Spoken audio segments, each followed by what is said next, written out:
Assalamualaikum warahmatullahi wabarakatuh.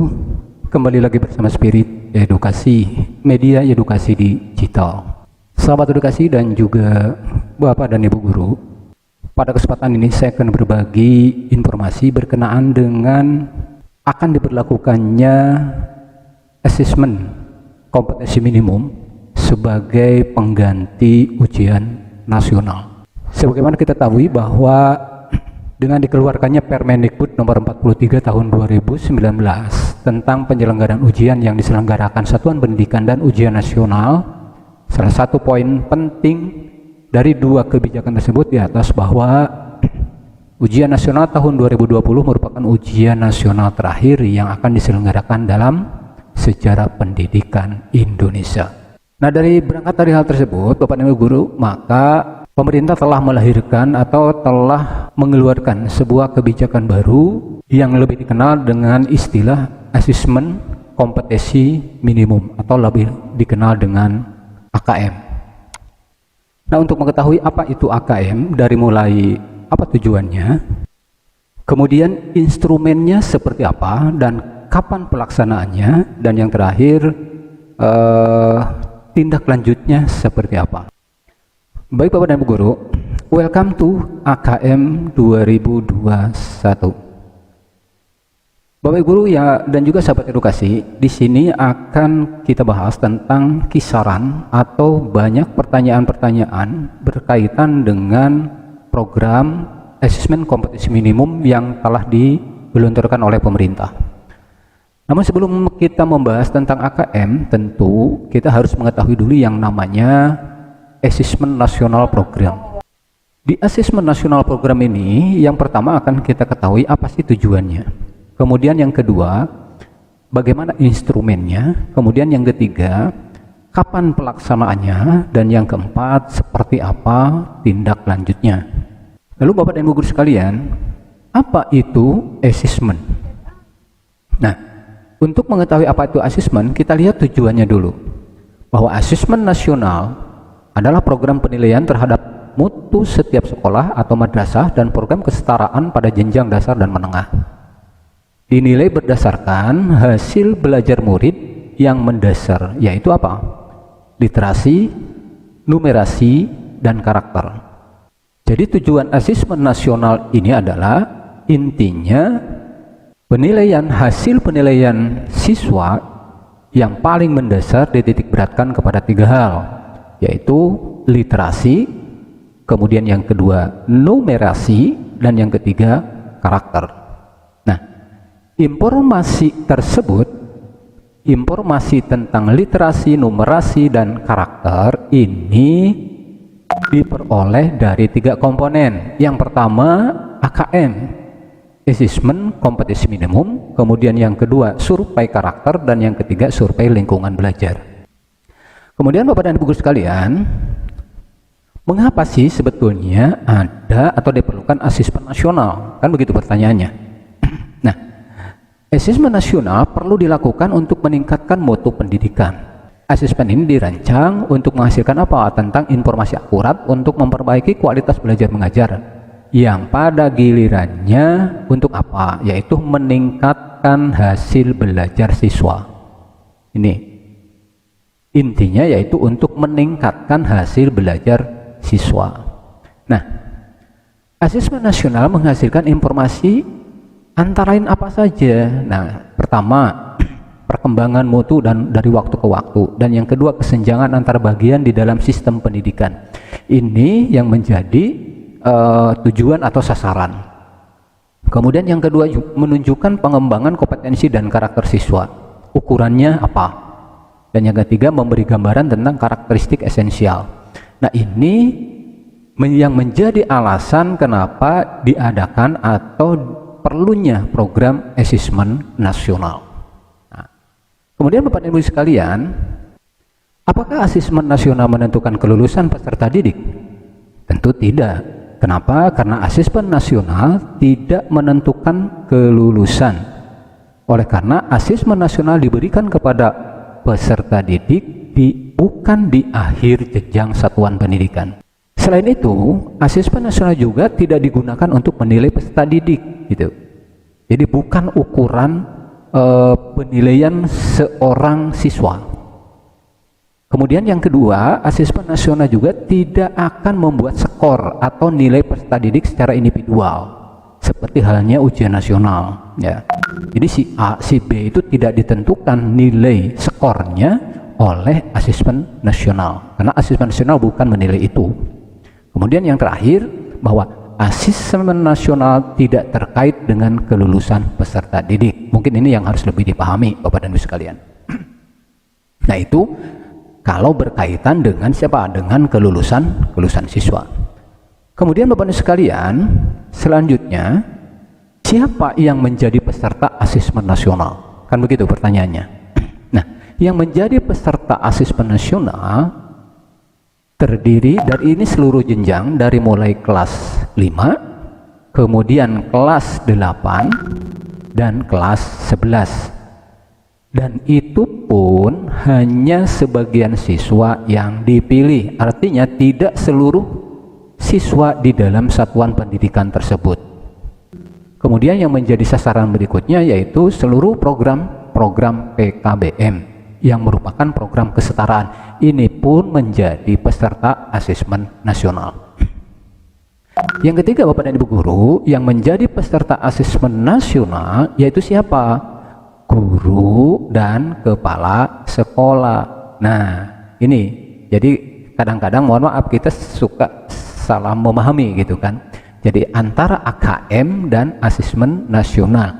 Kalau asesmen nasional, guru dan kepala sekolah pun menjadi peserta wajib selain daripada siswa gitu. Nah, informasi dari peserta didik, kemudian dari guru dan kepala sekolah, jadi dari ketiga komponen ini yang didapat hasil dari asesmennya, apa harapannya? Yaitu akan memberikan informasi yang lengkap tentang apa? Kualitas proses dan hasil belajar di setiap satuan pendidikan. Jadi diselenggarakannya asesmen nasional yang sasarannya dari siswa kelas 5, 8, dan 11, juga dari program PKBM dan guru dan kepala sekolah, endingnya adalah diharapkan dapat memberikan informasi yang lengkap tentang proses dan hasil belajar di sekolah tersebut atau di sekolah satuan tersebut. Pertanyaannya Bapak dan Ibu sekalian, mengapa sih asesmen nasional hanya diikuti oleh sebagian murid saja? Kan begitu? Tidak semua murid. Nah, asesmen nasional kenapa? Karena tidak digunakan untuk menentukan kelulusan atau menilai prestasi murid sebagai seorang individu. Tadi di awal kan sudah disampaikan bahwa bukan penentu kelulusan, sehingga evaluasi hasil belajar setiap individu menjadi kewenangan pendidik. Jadi tetap urusan kelulusan siswa di dalam sekolah tersebut, di dalam satuan pendidikan tersebut, bukan ditentukan oleh asesmen, tetapi tetap kewenangan siapa? Kewenangan dari pendidik atau dari guru. Intinya adalah melalui siswa yang dipilih, melalui guru dan kepala sekolah akan memberikan gambaran sehingga nanti sekolah tersebut dapat dipetakan mutunya gitu dari sistem pendidikan yang secara keseluruhan. Oleh karena itu di sini tidak semua siswa dipilih menjadi peserta asesmen nasional.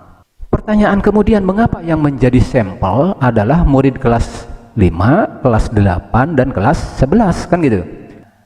Bapak Ibu sekalian, hasil asesmen nasional diharapkan menjadi dasar dilakukannya perbaikan. Apabila hasil dari asesmen itu masih belum maksimal, maka adanya dapat dilakukannya sebuah perbaikan pembelajaran ketika mereka masih berada di kelas tersebut, di sekolah tersebut. Gitu. Baik Bapak Ibu sekalian, pertanyaan yang sering muncul tadi di depan juga ada, apakah asesmen nasional menggantikan UN? Kan begitu ya. Nah, asesmen nasional tidak menggantikan peran UN dalam mengevaluasi peserta didik. Akan tetapi asesmen nasional menggantikan peran ujian nasional sebagai sumber informasi untuk menetapkan dan mengevaluasi mutu sistem pendidikan.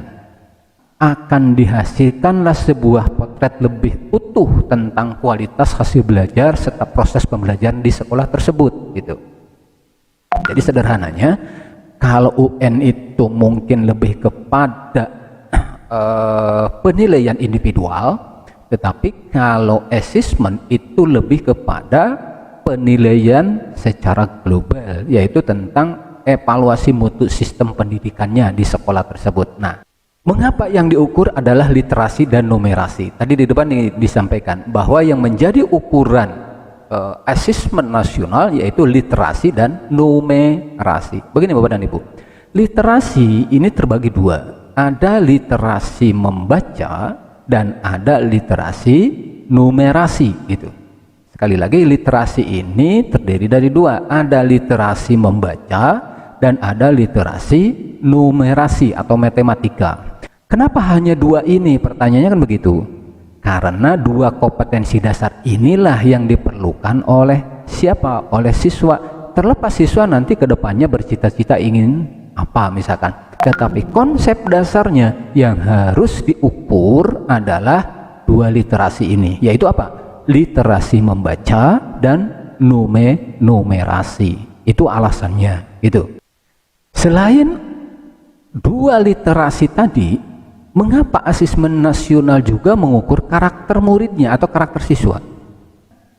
Selain nilai-nilai kognitif, maka asesmen nasional juga mengukur nilai-nilai yang non-kognitif, yaitu apa? Sikap, nilai keyakinan, serta perilaku. Nah itu Bapak dan Ibu, tujuan daripada diselenggarakannya atau adanya program asesmen nasional. Sekarang kita masuk ke bagian kedua, yaitu tentang apa? Tentang instrumen. Nah, di sini dilihat ada sebuah perbedaan antara ujian nasional dan AKM, gitu kan? Dari jenjang penilaian, yang pertama dari jenjang penilaian, ujian nasional terdiri dari SMP, MTS, SMA, MA, dan SMK. Tuh, kalau program ujian nasional. Tetapi di AKM itu seluruh jenjang, SDMI, SMP, MTS, SMA, MA, dan SMK. Ya. Kemudian dari level murid atau level siswa. Di level siswa, ujian nasional diselenggarakan pada tingkat akhir, sedangkan AKM itu diberikan pada kelas 5, kelas 8, dan kelas 11. Itu, Bapak dan Ibu. Yang ketiga ada subjek murid, ya. Kalau ujian nasional sensusnya itu seluruh siswa, pesertanya itu seluruh siswa. Sedangkan kalau di AKM sensusnya yaitu ada sekolah dengan sampel murid gitu. Jadi beda. Kalau di sini lebih kepada hasil individu ujian nasional, tapi kalau di AKM adalah endingnya adalah sampel murid untuk mengukur sensus sekolah. Kemudian Bapak dan Ibu, yang keempat, tingkat atau jenis tes. Di ujian nasional itu menggunakan high stake, sedangkan di AKM menggunakan low stake. Nah itu yang membedakan dari tingkat jenis tesnya, ya. Kalau UN itu high stake, yaitu tes yang berisiko tinggi ibaratnya. Ya, artinya kadang-kadang menjadi penentu kelulusan gitu kan. Tapi kalau di low stakes itu berisiko rendah secara arti kata. Tapi di sini karena AKM sekali lagi bukan penentu kelulusan. Kemudian yang model soal. Model soal di ujian nasional itu terdiri dari pilihan ganda dan isian singkat. Misalnya matematika SMA dan SMK. Ya. Tetapi apabila di AKM model soalnya seperti apa? Model soalnya ada pilihan ganda, ada pilihan ganda kumulatif, ada menjodohkan, ada isian singkat, dan ada uraian. Ini bedanya ya. Kalau di sini kan mengandalkan pilihan ganda saja. Kemudian periode tes per murid, artinya pelaksanaannya ya. Pelaksanaannya kalau di UN itu sampai 4 hari, sedangkan di AKM itu hanya 2 hari. Kemudian mode pelaksanaan di sini semi online, Tetapi kalau di AKM ini ada 3 kategori. Ada full online supervisit atau utama, kemudian ada semi online, dan ada offline. Nah, ini bagi sekolah tertentu saja, nanti bisa menyelenggarakannya secara offline. Kemudian yang selanjutnya metode penilaian. Metode penilaian yang digunakan di ujian nasional itu menggunakan computer based test atau CBT, sedangkan di AKM itu menggunakan computerized multi-stage adaptive testing, yaitu setiap butir soal yang diberikan disesuaikan dengan tingkat kemampuan peserta tes. Itu bedanya antara computer based test dengan computerized multi-test adaptive, yaitu setiap butir soal yang diberikan disesuaikan dengan tingkat kemampuan peserta tes. Itu bedanya antara computer based test dengan computerized multi-test adaptive. Nah, itu bedakan. Baik Bapak sekalian, sekarang kita masuk kepada instrumen apa yang digunakan oleh asesmen nasional. Ya. Di sini ada 3 instrumen asesmen nasional yang digunakan. Yang pertama ada asesmen kompetisi minimum atau lebih dikenal dengan AKM. Yang kedua ada survei karakter atau lebih dikenal dengan non kognitif, dan yang ketiga ada survei lingkungan, yaitu input dan proses. 3 inilah yang menjadi instrumen asesmen nasional. Kemudian Bapak dan Ibu sekalian, apa yang dimaksud minimum pada AKM, ya kan? Asesmen kompetisi minimum atau AKM dilakukan untuk mengukur literasi membaca dan numerasi matematika. Yang menjadi targetnya adalah konten yang bersifat esensial dan berkelanjutan. Dalam hal ini, tidak semua konten diujikan, maka sifatnya menjadi minimum. Itu yang dimaksud dengan minimum pada AKM. Kemudian Bapak dan Ibu, ada pertanyaan, apa perbedaan antara AKM dengan survei karakter? Nah, AKM itu mengukur hasil kognitif melalui literasi membaca dan numerasi. Itu sasarannya.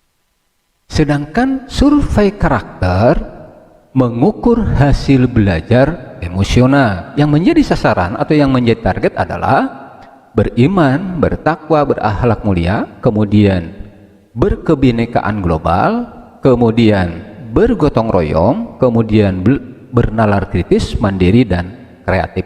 Ini yang menjadi survei karakter. Tapi kalau AKM lebih kepada literasi membaca dan numerasi. Itu Bapak dan Ibu. Baik Bapak dan Ibu selanjutnya, kita melihat apa saja komponen dan literasi membaca dan numerasi yang diukur oleh AKM. Nah, di sini ada 3 aspek Bapak dan Ibu untuk mengukur, atau yang ada 3 aspek yang menjadi komponen ukuran, yaitu ada konten, yang kedua ada proses kognitif, dan yang ketiga ada konteks. Penjelasannya seperti ini. Nah, rincian komponen AKM-nya untuk literasi membaca dan numerasi. Untuk konten di literasi membaca lebih kepada teks, informasi, dan sastra, sedangkan numerasi itu terdiri dari aljabar, bilangan, geometri, pengukuran, dan ketidakpastian. Ini kontennya, antara konten literasi membaca dan numerasi. Sedangkan proses kognitif di literasi membaca menemukan interpretasi dan integrasi, evaluasi, dan refleksi informasi. Adapun di numerasi adalah pemahaman, penerapan, dan penalaran. Dan yang terakhir, konteksnya. Nah, di sini antara literasi membaca dan numerasi itu sama, yaitu apa? Personal, sosial, budaya, dan saintifik. Nah, itu rincian komponen AKM. Nah, selanjutnya Bapak dan Ibu, kita masuk ke bagian bagaimana sih bentuk soal asesmen nasional. Nah, untuk bentuk soal asesmen nasional ini berbeda dengan bentuk yang biasa ditemukan di ujian nasional. Nah, di sini terdiri dari pertama pilihan ganda, yang kedua pilihan ganda kompleks. Nah, ini bedanya, kalau pilihan ganda itu murid hanya dapat memilih satu jawaban benar dalam satu soal. Sedangkan kalau pilihan ganda kompleks, murid dapat memilih lebih dari satu jawaban benar dalam satu soal. Kemudian yang ketiga ada soal menjodohkan, ya. Kemudian yang keempat ada uraian, yaitu murid menjawab soal berupa kalimat-kalimat untuk menjelaskan jawabannya. Dan yang terakhir, di bentuk soal asesmen nasional ini ada isian singkat, yaitu murid dapat menjawab berupa bilangan, kata untuk menyebutkan nama benda, tempat, atau jawaban pasti lainnya. Nah, ini bentuk-bentuk soal asesmen nasional. Kemudian Bapak dan Ibu, berapa sih banyak soal yang akan dikerjakan murid saat AKM? Nah, di sini berbeda-beda. Untuk kelas 5 itu terdiri dari 30 soal untuk masing-masing literasi, membaca, dan numerasi. Ya, itu untuk kelas 5. Kemudian untuk kelas 8 dan kelas 11 itu ada 36 soal untuk masing-masing literasi, membaca, dan numerasi. Kemudian Bapak dan Ibu sekalian, AKM ini diselenggarakannya secara adaptif, artinya setiap siswa akan menempuh soal sesuai dengan kemampuan sendiri. Kemudian Bapak dan Ibu sekalian, selanjutnya apakah soal AKM untuk peminatan IPA, IPS, bahasa dan agama berbeda? Apakah seperti soal UN, pembagian porsinya? Tentu tidak. AKM mengukur kompetensi mendasar yang perlu dipelajari semua murid, ya, tanpa membedakan peminatannya. Oleh karena itu, seluruh murid akan mendapat soal yang mengukur kompetensi yang sama. Nah, kemudian Bapak dan Ibu sekalian, kita akan melihat contoh-contoh soal AKM dan proses pembelajarannya. Nah, untuk soal-soal AKM dan bagaimana model pembelajarannya di sini dapat ditemukan melalui laman pusmenjar.kemdikbud.go.id/AKM. Nah, di sini Bapak dan Ibu sekalian, kita masuk ke laman pusmenjar.kemdikbud.go.id/AKM di sini. Nah, kita lihat di sini ada beberapa menu. Pertama ada numerasi, kemudian ada literasi teks fiksi, kemudian ada literasi teks informasi. Adapun level pembelajarannya, di sini kelihatan bahwa untuk level 1, yaitu untuk kelas 1 dan 2, numerasi kelas 2 31 soal, kemudian teks fiksinya 21 soal, kemudian teks informasinya 25 soal. Begitupun untuk level 2 yang kelas 3 dan 4. Ini berbeda. Dan juga kelas 5 dan 6, kemudian 7, 8, 9, 10, dan 11, 12. Ini berbeda-beda level pembelajarannya. Adapun kalau kita ingin melihat yang lebih ini, tinggal kita buka satu-satu ininya ya. Misalkan numerasi. Nah, numerasi contoh seperti ini, misalnya kita buka salah satu saja. Nah, contoh misalkan di level pembelajaran 1 untuk kelas 2. Nah, ini bahasannya bilangan misalkan. Representasinya apa? Nah, memahami bilangan cacah, memahami pecahan satuan sederhana, misalkan seperti ini, sampai ke bawah dan sebagainya. Begitupun untuk kelas 4, kelas 6, kelas kelas 8 sampai kelas 10 ini berbeda-beda. Nah, ini untuk acuan soal dan proses atau metode pembelajarannya. Nah, itu Nah, itu Bapak dan Ibu, bahasan kita di bagian 2, yaitu tentang instrumen asesmen nasional. Kita akan masuk ke bagian ketiga, yaitu apa? Pelaksanaan. Nah, di sini siapa saja yang harus mengikuti asesmen nasional? Peserta asesmen nasional itu terdiri dari seluruh satuan pendidikan, yang terdiri dari pertama kepala sekolah, yang kedua seluruh guru, dan yang ketiga siswa yang dipilih dengan stratifikasi sosial ekonomi oleh Kemendikbud, ya. Kemudian komposisinya untuk jenjang SDMI kelas 5 itu maksimal sebanyak 30 siswa. Sedangkan untuk SMP MTS, SMA, MA, dan SMK itu kelas 8 dan kelas 11 maksimal 45 siswa setiap satuan pendidikan. Di sini untuk peserta asesmen nasional tidak seluruh siswa, melainkan hanya siswa tertentu sebanyak 30 untuk SD, SMP, SMA sebanyak 45, dan yang menentukan adalah Kemendikbud.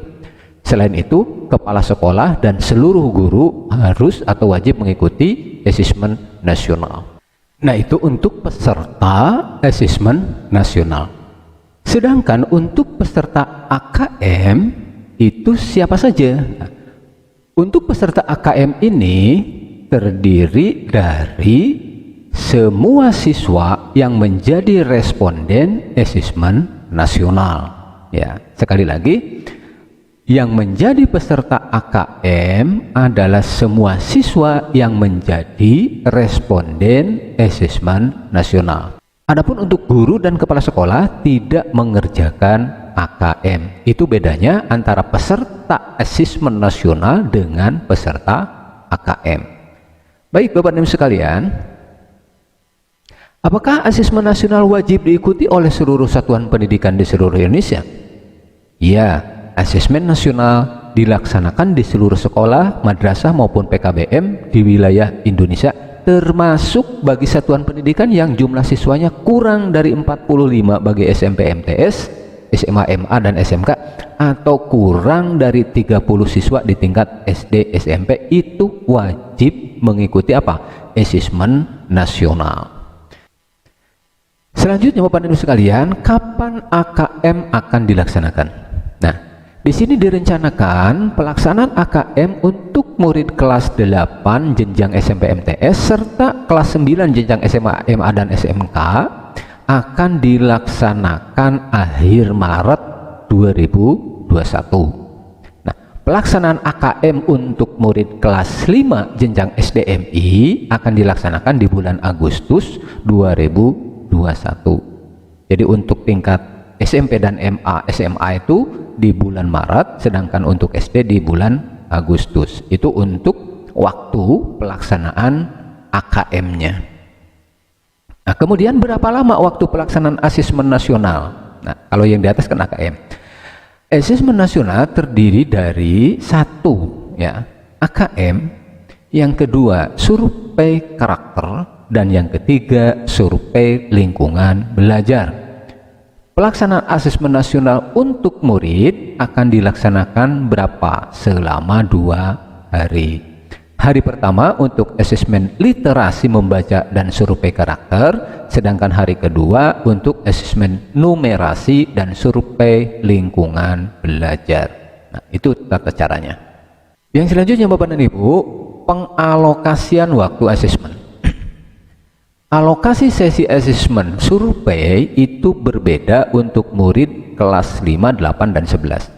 Di tabel ini dilihat bahwa untuk tingkat SDMI, hari pertama tes literasi selama 75 menit yang terdiri dari survei karakter 20 menit. Kemudian di hari kedua, tes numerasi 75 menit, survei lingkungan belajar 20 menit. Nah, ini untuk SDMI. Sedangkan untuk SMP, SMA, SMK, di hari pertama tes literasinya 90 menit, survei karakternya 30 menit. Nah, di hari kedua itu sebaliknya, tes numerasinya 90 menit, survei lingkungan belajar 30 menit. Nah, itu untuk pengalokasian waktu asesmen.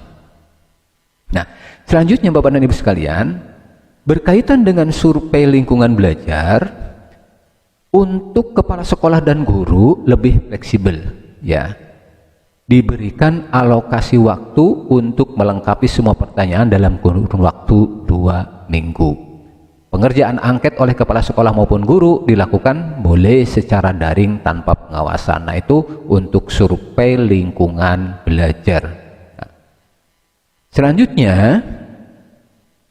pertanyaannya, apakah akan diadakan uji coba AKM dan survei karakter serta kapan pelaksanaannya? Uji coba akan dilaksanakan 1 bulan sebelum pelaksanaan AKM melalui mekanisme gladi bersih. Ya. Kemudian pertanyaan selanjutnya, apakah teknik pelaksanaan asesmen nasional sama seperti UNBK semi daring? Nah, di sini terdapat sejumlah modifikasi pada teknik pelaksanaan asesmen nasional. Seperti apa? Tentu bentuk soal berbeda maupun sistem adaptifnya berbeda. Namun secara umum, tenaga teknis yang mampu melakukan UNBK semi daring akan mudah mempelajari sistem pelaksanaan asesmen.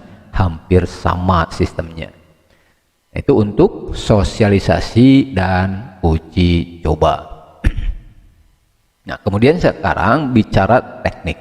Bagaimana apabila terdapat guru yang tidak mengikuti survei lingkungan belajar? Nah, pertanyaannya kan begitu.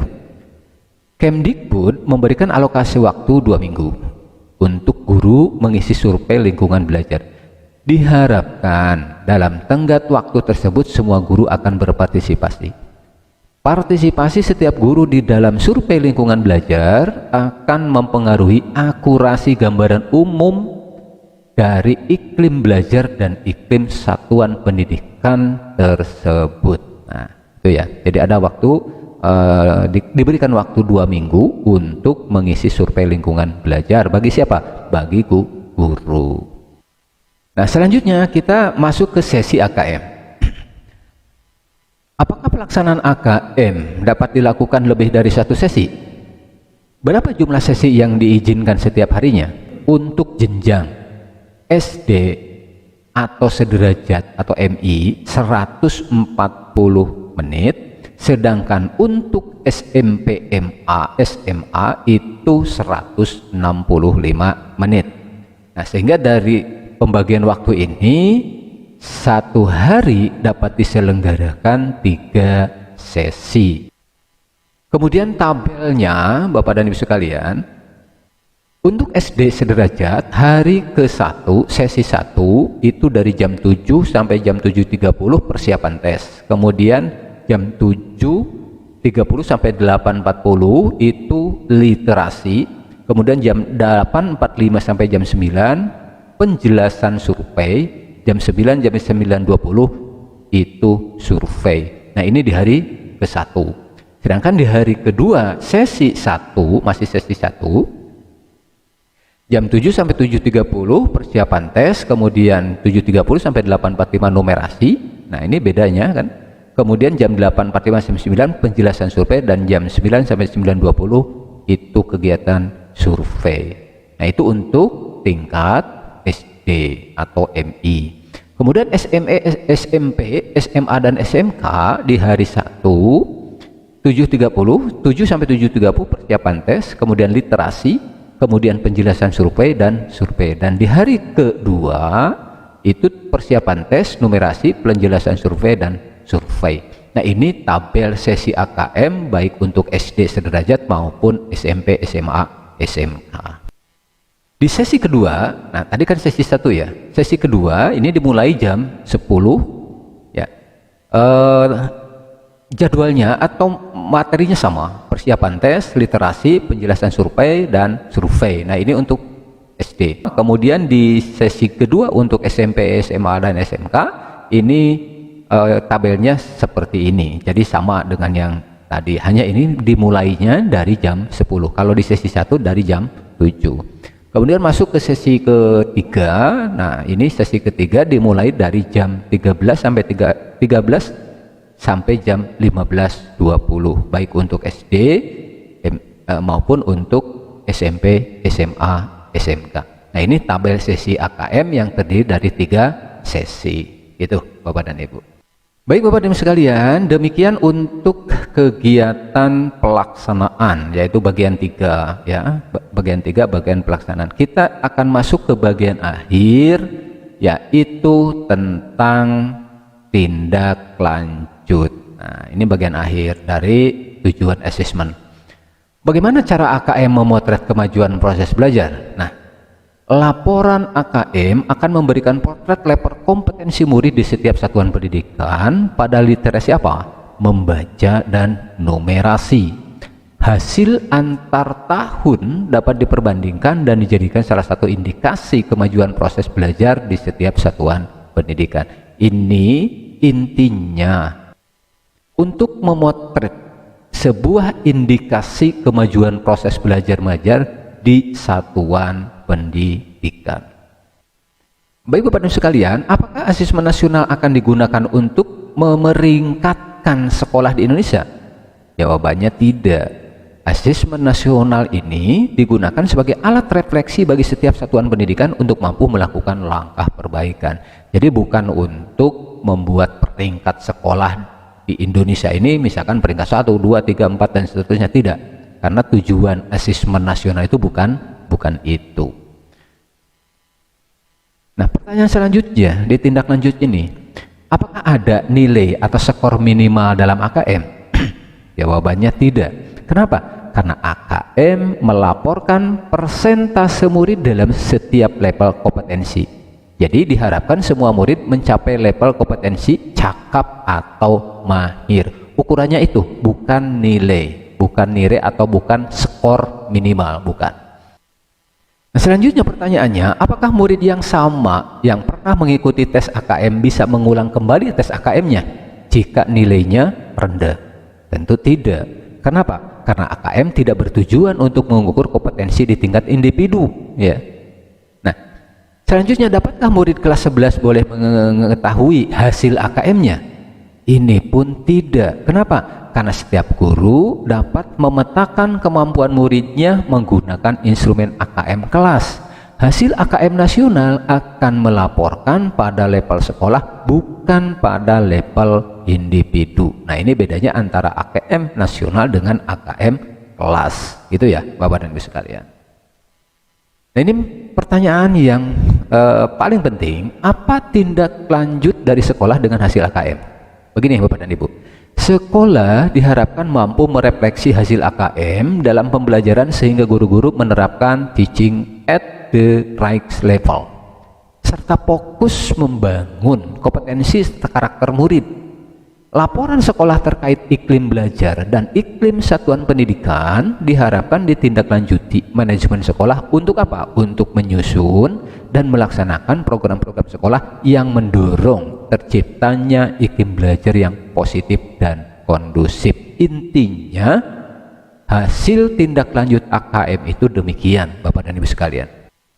Demikian Bapak dan Ibu sekalian penjelasan tentang asesmen yang terdiri dari 4 poin tadi. Yang pertama tentang tujuan, yang kedua instrumen, yang ketiga pelaksanaan, dan yang keempat tindak lanjut. Semoga bermanfaat. Bagi Bapak dan Ibu yang memerlukan PowerPoint ini, boleh silakan tuliskan di kolom komentar emailnya, nanti saya kirim melalui email. Jangan lupa untuk like apabila suka dan subscribe. Terima kasih, semoga bermanfaat. Assalamualaikum warahmatullahi wabarakatuh.